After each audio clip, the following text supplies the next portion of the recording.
네, 안녕하세요. 반갑습니다. 이강헌이라고 합니다. 퍼포인트 화면으로 좀 돌려주시죠. 네, 오늘 말씀은 마태복음 25장 24절에서 30절 말씀을 가지고 주님께서 미션 리바이벌 처치에 특별하게 주시는 말씀을 나누고자 합니다. 그러면 교독을 하죠. 제가 먼저 읽고 여러분이 따라서 읽고 맨 마지막 우리 다 같이 합독합니다. 한 달란트 받았던 자는 이르되 주인이여 당신은 굳은 사람이라 심지 않은 데서 거두고 해치지 않은 데서 모으는 줄을 내가 알았으므로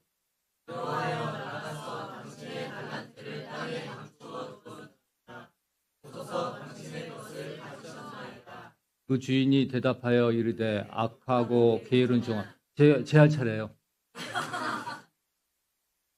악하고 게으른 종아 나는 심지 않은 데서 거두고 해치지 않은 데서 모으는 줄로 내가 알았느냐.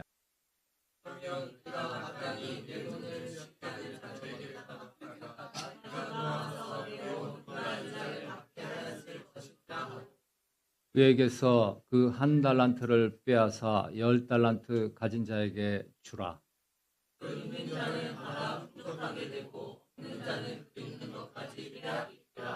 이 무익한 종을 바깥 어두운 데로 내쫓으라. 거기서 슬피 울며 이를 갈리라 하시니라. 아멘. 이 마태복음 25장 달란트 5달란트 가진 자, 2달란트 가진 자, 1달란트 가진 자 이야기 너무 잘 아시죠? 그 달란트 가지고 자기가 더 열심히 일을 해서 플러스 알파 5달란트 더 남겼죠. 그랬더니 주인이 뭐라고 그럽니까? 착하고 충성된 종아, 너가 나의 기쁨에 참여하리라. 예, 칭찬합니다. 그만한 칭찬이 없는 거예요. 참 우리 이 삶을 위해서 우리가 달려가야 될 것 같아요. 세상에서 승진하고 성공하는 삶보다 주님에게서 착하고 충성된 종아, 이 탄성을 듣기를 바라는 삶이 되기를 예수 이름으로 축원합니다. 2달란트 가진 사람도 마찬가지로 2달란트 남겼죠. 똑같은 칭찬 받았어요. 사이즈의 크기가 상관이 없어요. 5달란트 남겼다고 해서 더 큰 상급이 있고 2달란트 받았다고 해서 더 큰 상급이 있고 작은 상급이 있고 그게 아니에요. 우리는 하나님 말씀대로 순종해서 행하기만 하면 돼요. 그게 우리가 할 일이에요. 그 다음에 부어주시는 복. 교회도 마찬가지예요. 뭐라고 그럽니까? 사도행전 2장에서 하나님 말씀대로 하나님을 찬미하고 떡을 떼며 집집마다 음식을 나누고 교제하고 하니까 전도하고 하니까 어떻게 됩니까? 그게 우리가 할 일이에요. 사람 수 늘리고 부흥하고 성장하는 건요. 우리 일이 아니에요. 뭐라고 그럽니까? 그 마지막 구절에? 그러니까 하나님께서 믿는 자의 수요를 더하시더라. 하나님이 하신 일이에요. 2달란트 받은 자가 상급이 작은 게 아닙니다. 그런데 이 1달란트 받은 자는 참 참혹하죠. 제가 오늘 이분에 대해서 조금 우리 한번 좀 되짚어보는 시간을 가졌으면 좋겠어요. 더 보여주지 마시고 파워포인트로 계속 해주세요. 아, 이걸로요? 이게 제 탓입니까? 여기 보니까 젊으신 분들이 참 많으신데 잘 됐어요. 제가 참 요새 하나님께서 주시는 무거운 마음이 있는데 세상 위정자, 세상 주관자, 그 높은 자리에 있는 사람들이 너무 천박해요. 천박한 채소들로 참 대중을 현혹하고 그러는 게 너무 많습니다. 여기 미국이 그러고요. 유럽이 그러고 거진 예외가 없는 것 같아요. 여러분 누구십니까? 그리스도인이에요. 여러분들의 스테이터스는 고귀한 자리입니다. 천박함 따라가면 안 돼요. 우리는 세상을 담는 자가 아니라 세상을 변화시키는 자예요. 그만큼 숭고하고 고귀한 자리에 있는 사람이 바로 여러분입니다. 여기 학생분도 계시고 직장생활 하시는 분도 계실 거고 앞으로 취업하실 분도 계실 텐데 제가 직장생활 사회생활 29년 했어요. 제 나름대로 노하우를 알려드릴 테니까 귀담아 들으세요. 섣부른 변명은요, 뇌를 불러일으킵니다. 직장 생활 하다가 자기가 계획한 대로 결과가 틀어지는 경우가 왜 없겠습니까? 그럴 때 회사는 가만히 있습니까? 질타를 하죠. 회사 돈을 썼는데, 조직을 사용했는데, 자원을 사용했는데. 그 호랑이 상사의 질타를 한 몸에 받으면 억울하죠. 이게 나 혼자만의 탓인가?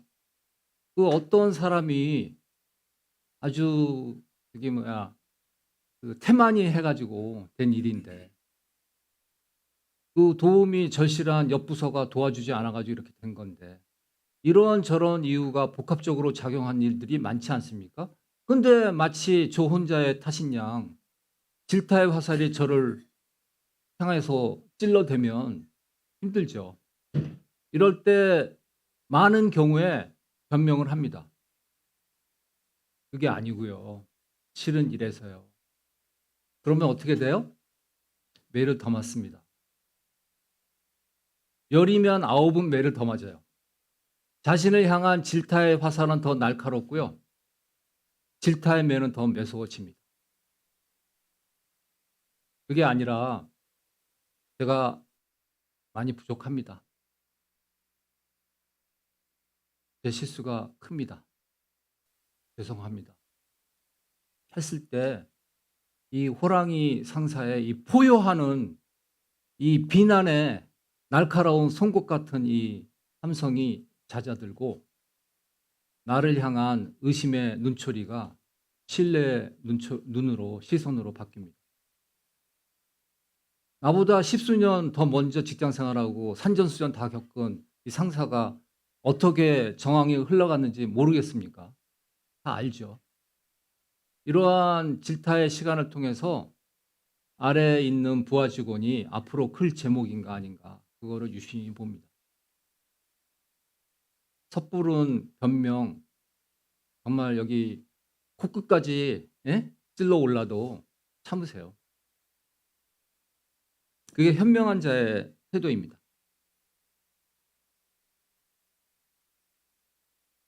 여기를 향해요?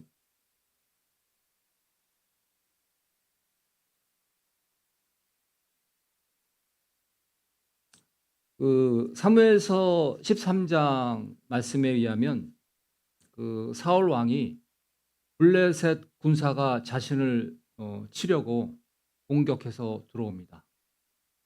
코 앞까지 왔습니다. 자신을 죽이려고요. 그런데 그 하나님의 보호를 받아야 될 사울은 제사장이 와서 하나님께 제사를 드려야 되는데 오기로 한 사무엘은 오지를 않습니다.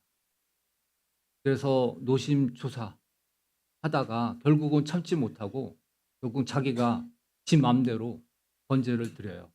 이게 사무엘서 말씀이거든요. 여기서 번제를 드리게 되는데 번제를 드린 직후에 이제 사무엘이 이윽고 오게 됩니다. 그리고 사무엘의 질타를 받는데 사울이 변명을 하죠. 여기 보시면 세 가지 변명을 합니다. 주변에 그 변명할 수 있는 탓을 돌릴 수 있는 그 탓 돌릴 수 있는 대상은 다 활용을 해요. 세 부류를 얘기를 합니다. 먼저 백성들이 나를 보호하지 않고 다 흩어져 도망갔다. 두 번째, 당신 사무엘도 문제다. 왜 약속한 기한 내에 오지 않아 가지고 이렇게 힘들게 만드냐. 그다음에 심지어 적군까지 핑계를 댑니다. 적군이 지금 내 바로 코앞까지 왔는데 창끝을 들이대고 내가 어찌 가만히 있을 수 있냐. 그래서 급한 마음에 이렇게 당신이 오지 않았음에도 불구하고 번제를 드리게 됐다고 변명을 하죠. 만약에 이 변명을 안 했다면 변명보다 죄송합니다. 제가 죄를 졌습니다. 회개를 했다면 사울 왕의 왕위는 온전하지 않았을까요? 이런 생각을 합니다. 괜히 섣부른 변명 때문에 큰 화를 자초를 했습니다. 왕권을 잃었어요. 신약에서도 섣부른 변명해 가지고 신세 망치는 사람이 바로 오늘 본문에 있는 한 달란트 받은 자입니다. 여기 한 달란트 받은 자 그 표현이 아주 참 뭐라 그럴까요? 하나씩 하나씩 들으면 지독히도 자기 중심적이에요. 제가 한번 읽어 드리겠습니다. 한 달란트 받았던 자는 와서 이르되 주인이여 당신은 굳은 사람이라 심지 않은 데서 거두고 해치지 않은 데서 모으는 줄을 내가 알았으므로 두려워하여 나아가서 당신의 달란트를 땅에 감추어 두었었나이다. 주인 앞에서요. 주인이 굳은 사람이래요. 이 굳은 사람이라는 표현은 헬라어로 스클레로스, 그러니까 인색한, 기대 수준이 아주 높은, 너무 까다로워서 그 사람의 그 기대를 도저히 맞출 수 없는 이런 사람을 얘기하거든요. 아무리 주인이 사실 그렇다고 하더라도 듣는 주인 기분 나쁘겠죠, 이 표현을 하면. 이거 종이 할 표현이 아니에요, 주인 앞에서. 게다가 뭐라고 합니까? 심지 않은 데서 거두고 뿌리지 않는 데서 모으는 줄을 자기가 알았대요. 이 아주 나쁜 사람 아니에요? 자기가 노력지도 않았는데 불로소득 얻으려고 그러고. 한마디로 악한 사람이죠. 그렇게 주인을 폄하합니다. 인색한 사람이라고. 근데 그 이전에 주인이 했던 실제 사실은 뭡니까? 5달란트 받은 자, 2달란트 받은 자에 대한 이 주인의 태도는 어때요? 인색합니까? 오히려 관대하죠. 칭찬하고 인센티브 주고 더 열심히 하라고. 나의 기쁨에 참여하라고 그러고. 사실과 달라요. 이렇게 지금 자기 한 몸 지키려고, 자기 연명하려고, 자기 입장을 두둔하려고 있는 이유 없는 이유 왜곡해서 이렇게 얘기하는데 표현의 정도가 너무 날카로워요. 자기 친구도 아니고 아랫사람도 아니고 윗사람한테 굳은 사람이라 이렇게 얘기를 하고 있습니다.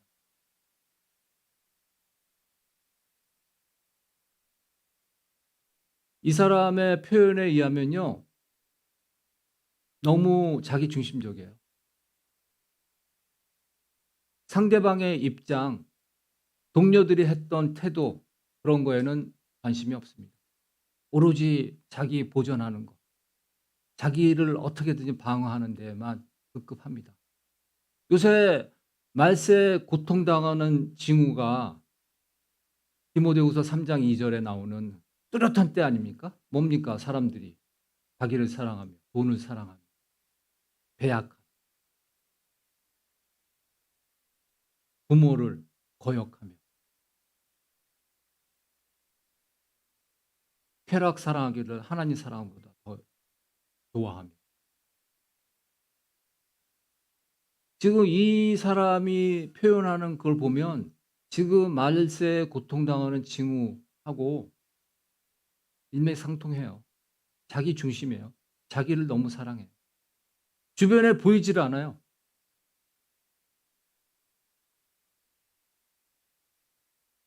성경은 외형적으로 이 한 달란트 받은 자의 그 행동, 달란트 받고 그거 가지고 아무 행동도 안 하고 땅에 묻어둔 걸 강조를 하지만 오늘 이 사람이 말했던 표현 하나하나를 보면 이 사람의 성질이 어떻고 성품이 어떻고 주를 향한 주인을 향한 마음가짐이 어떤지 우리가 알 수 있어요. 주인께서 이를 바깥 어두운 데로 내어 쫓으라 한 결정적인 이유는요. 주인을 굳은 사람이라고 폄하하고 심지도 않고 뿌리지도 않았는데 불로소득을 원하고 이렇게 수준 낮은 사람으로 폄하하고 낮춘 이 사람의 표현에 있습니다. 자기를 두둔한다고 섣부르게 변명하다가 주인에게 심한 말을 함으로써 이 경박하고 방정맞은 변명 때문에 결국은 슬피 울며 이를감이 있는 바깥 어두운 데로 쫓겨난 거예요. 눈앞에 보이는 이득 앞에 여러분들의 스테이터스 잊지 말기 바랍니다. 예수 그리스도의 이름이 있는 분들입니다. 거룩한 분들입니다. 지극히 높은 자입니다. 청와대가 왜 존귀한 장소입니까? 그 나라 대통령이 거주하기 때문에 존귀한 장소예요. 우리가 왜 존귀한 자입니까? 하나님을 모신 성전이기 때문에 존귀한 자인 거예요. 존귀한 자처럼 행동하고 말하고 삶을 지키는 참 그리스도인이 되기를 예수 이름으로 축원합니다. 자기 처신하고 자기 보존하고 섣부르고 천박한 세태 담지 말고요. 더 경계하고 더 자신을 긴장하고 지키기를 바랍니다.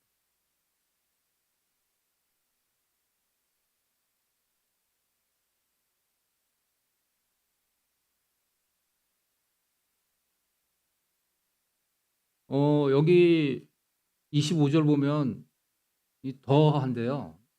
그 표현이 아주 극악한데 보소서 당신 것을 가지셨나이다.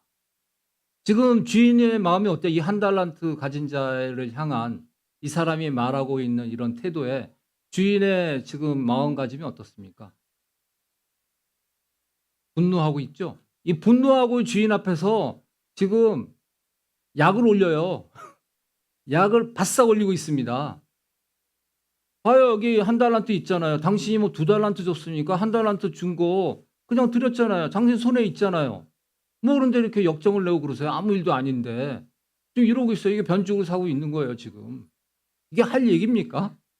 이 사람은요, 여태까지 주인이 그 이전에 5달란트, 2달란트 받은 자가 하고 대화했던 대화, 그리고 주인이 이 사람을 향해서 말했던 대화, 전혀 듣질 않아요. 자기 생각이 앞서가지고 자기가 듣고 싶은 것만 들어요. 자기 중심적이에요. 염소처럼 자기 고집만 세워가지고 자기 듣고 싶은 것만 들어요. 요새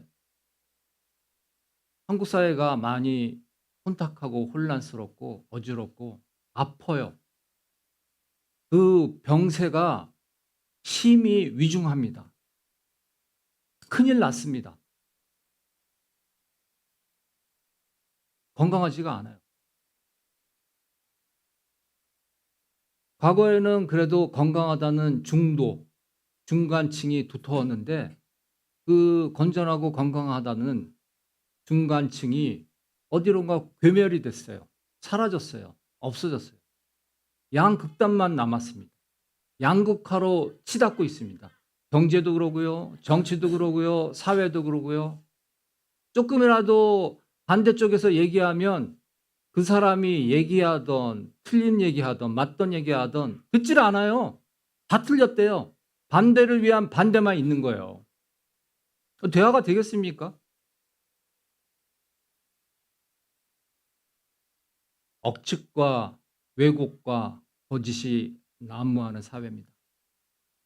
이 억지 주장과 왜곡과 거짓말을 특히 사회를 온전한 길로 인도해야 될 지도자들이 사용하고 있습니다. 그래서 세를 얻어갑니다. 사람들이 그거에 귀를 기울이고 세력을 얻어가려 하고 있습니다. 이러한 억지 주장, 왜곡, 거짓을 사용하고 홍용되고 이러는 사이에 정말 이기적이고 보신주의, 염소 같은 그런 분들이 우리 사회를 더욱더 혼탁한 길로 가고 있어요. 저는 개인적으로요, 빨리 대한민국 사회가 상식이 통하는 사회로 회귀됐으면 좋겠습니다. 우리가 알잖아요. 이건 틀리고 이건 맞고. 저러면 건강하지 않는 거고. 그 상식이 상식대로 통용이 돼야 되는데 상식이 통하지가 않아요.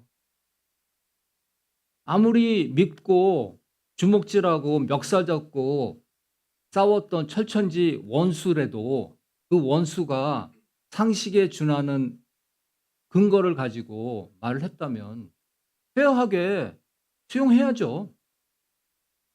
자기가 잘못했다면 겸허하게 인정하는 그러한 사회, 상식이 통하는 사회, 그런 사회가 되길 바랍니다. 그러기 위해서는요, 여기 앉아 계신 분, 예수 그리스도를 주로 삼은 크리스천들의 본분이 너무 중요합니다. 왜냐하면 하나님의 공의가 여러분 안에 있기 때문입니다. 여러분들은 하나님의 공의를 믿고 따르는 사람이에요. 공의가 제대로 세워지지 않고 정의가 세워지지 않고 혼탁하고 방향성을 잃은 사회에 우리가 공의도로 행동하고 삶을 살아냄으로써 하나님의 공의가 어떤 것이 표준이 되어셔야죠. 기준을 보여주셔야죠. 그만큼 우리 크리스찬 삶이 그냥 야구 관중 속에서 관중하는 것처럼 정말 요새 너무 혼란하다. 너무 싸운다. 정치인들 왜 저래? 그 관람객이 아니에요. 여러분들은 삶을 살아내고 그 삶을 통해서 세상을 바꿔 나가야 될 빛과 소금의 위치에 있는 사람이에요. 만만한 자리가 아닙니다. 거룩의 자리, 거룩을 지키는 자리, 그렇게 만만한 자리 아니에요.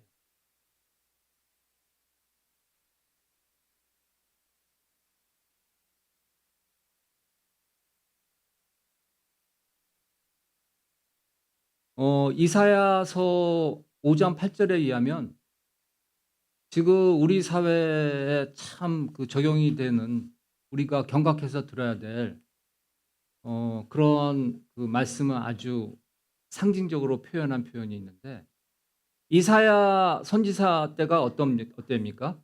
유다가 멸망하기 직전이에요. 그래서 하나님께서 얼마나 답답하셨으면 이사야를 통해서 하실 말씀이 많으신지 많은 메시지를 이사야의 입을 통해서 남기셨습니다. 이사야가 그때 시대상을 이렇게 표현하고 있습니다. 가옥에 가옥을 이으며 전토에 전토를 더하며 빈틈이 없도록 하고 이 땅 가운데에서 홀로 거주하려 하는 자들은 다 있을지. 지금 우리가 이 시대에 살고 있는 거하고 너무 흡사하지 않습니까? 빈부의 격차가 날이 갈수록 벌어지고 있잖아요. 15년 전에 영국에 있는 글로벌 사회 현상을 연구하고 조사하는 옥스팜이라는 영국에 가보셨어요? 옥스팜 이런 체리티숍 있죠? 그것도 이제 하는 회사인데 사실 업무는 그거예요. 글로벌 리서치 기관이에요. 거기서 15년 전에 발표한 데이터에 의하면 상위 전 세계 인구 10%가 가지고 있는 부의 사이즈가 나머지 하위 90%가 가지고 있는 모든 부 더한 거보다 초과했대요. 15년 전에. 근데 더 나빠졌을까? 더 좋아졌을까요? 확실히 나빠졌겠죠. 뭐 달라진 게 없잖아요, 지금. 지금 뭐 가능성이 안 보이잖아요. 작년 24년 9월 데이터에 의하면 상위 1% 초부자들이 갖고 있는 재산의 사이즈가 그 아래 95%가 가지고 있는 재산의 크기를 초월했대요. 심각하죠. 그걸 머니플레이트 하는 사람이 세상 주관자들, 세상 위정자들이에요. 우리의 싸움은 혈과 육이 아니라 뭐다? 세상 주관자. 어두움의 세상 주관자.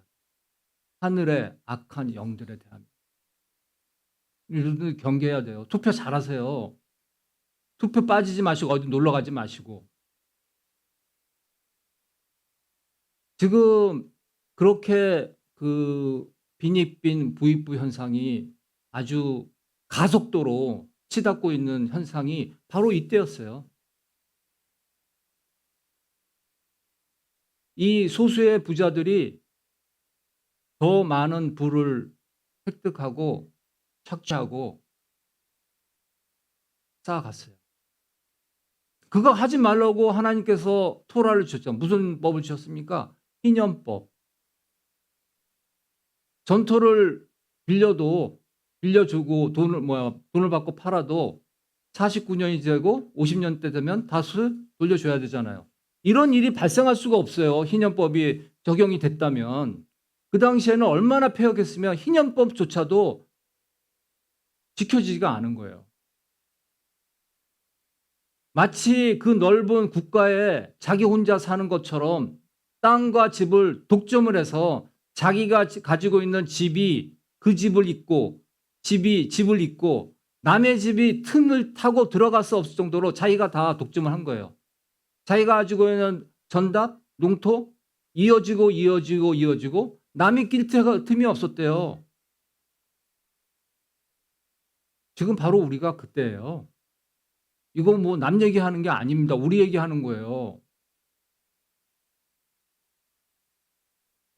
그래서 어떻게 됐습니까? 유다가. 잘 살았습니까? 하나님의 진로를 사고 그렇게 이사야 선지자를 통해서 얘기를 경고의 말씀을 했건만 패역하게 등 돌리고 목이 곧은 복성처럼 자기 길 가다가 결국은 바벨론에게 멸망당했잖아요. 멸망당했죠. 우리도 지금 멸망 앞에 있어요.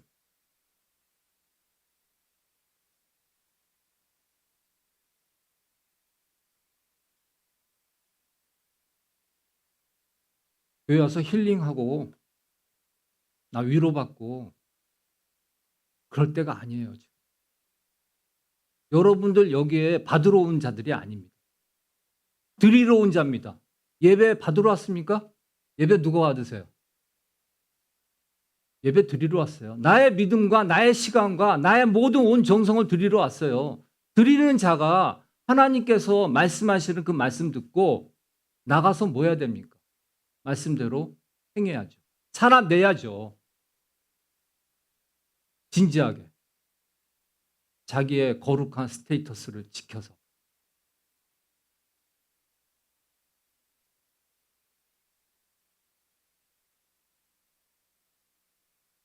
이사야서 59장 11절에서 14절 읽으면 또 더한데요. 이 선지자가 더 심한 표현을 하고 있는데 우리 한번 읽어보겠습니다. 다 같이 우리 합독해서 천천히 또박또박 길지만 읽겠습니다. 우리가 곰같이 부르짖으며 비둘기같이 슬피 울며 정의를 바라나 없고 구원을 바라나 우리에게서 멀도다. 이는 우리의 허물이 우리 앞에 심히 많으며 우리의 죄가 우리를 쳐서 증언하오니 이는 우리의 허물이 우리와 함께 있음이니라. 우리의 죄악을 우리가 아나이다. 우리가 여호와를 배반하고 속였으며 우리 하나님을 따르는 데에서 돌이켜 포악과 패역을 말하며 거짓말을 마음에 잉태하여 나으니 정의가 뒤로 물리침이 되고 공의가 멀리 섰으며 성실이 거리에 엎드러지고 정직이 나타나지 못하는도다. 이때 유다가 멸망당하기 바로 직전의 사회상이 우리가 지금 두 눈 똑똑히 목격하고 있는 지금 현상과 흡사하지 않습니까? 우리가 구원을 바라고 정의를 바라죠. 그렇지만 우리의 바람일 뿐 그 정의가 바로 서지 못해요. 그 이유는 뭐냐면 우리의 죄가 많기 때문에 그래요. 우리의 허물이 우리와 함께하기 때문이라고.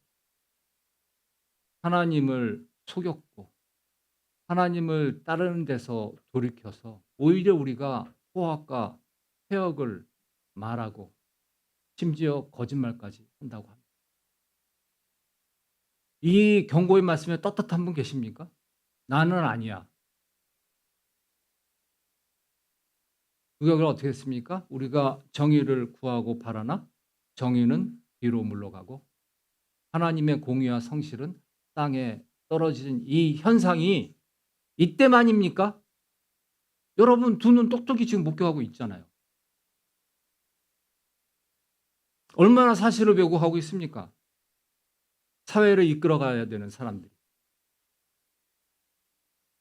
자신의 정략과 자신의 이기를 위해서 얼마나 많은 사실을 왜곡하고 모니플레이트 하고 있습니까? 이만큼 사회가 굴절되고 왜곡한 데에는요, 우리 책임이 커요. 하나님의 공의의 다림줄대로 꿋꿋하게 꼿꼿하게 살아내야 될 크리스찬들이 세상 닮아서 아이 뭐 이 정도야 뭐 이쯤이야. 장로님도 그러는데 뭐 대충 이렇게 사니까 하나님의 공의가 세워지지 않는 거예요. 빛과 소금이 괜히 뭐 빛과 소금입니까? 라이트고 솔트입니까? 그게 있어야죠, 내 안에. 그게 발산이 돼야죠. 이 어둡고 관영해지고 있는 세상에 빛이 돼야죠. 처참하고 더럽기가 짝이 없는 이 세상에 더 이상 썩지 말라고, 부패하지 말라고 소금이 돼야죠. 그래서 우리가 믿는 하나님은 사회가 더 깨끗해지기를 원해. 정의로운 사회가 되기를 원해. 공의의 질서가 세워지길 원해. 보여줘야죠. 나 하나라도 보여줘야죠. 공의의 기준이 뭔지, 정의대로 사는 표준이 뭔지.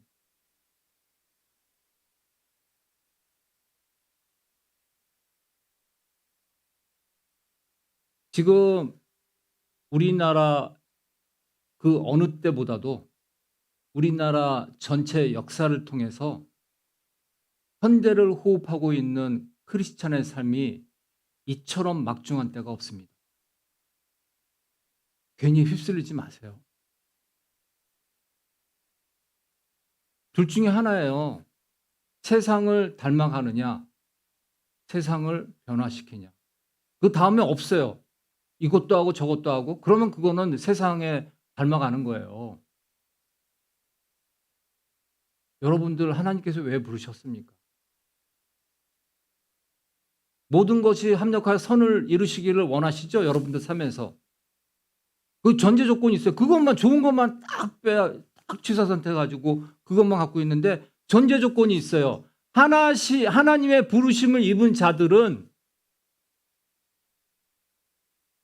하나님의 부르심을 입은 자들에게는 모든 것이 합력하여 선을 이루시느니라.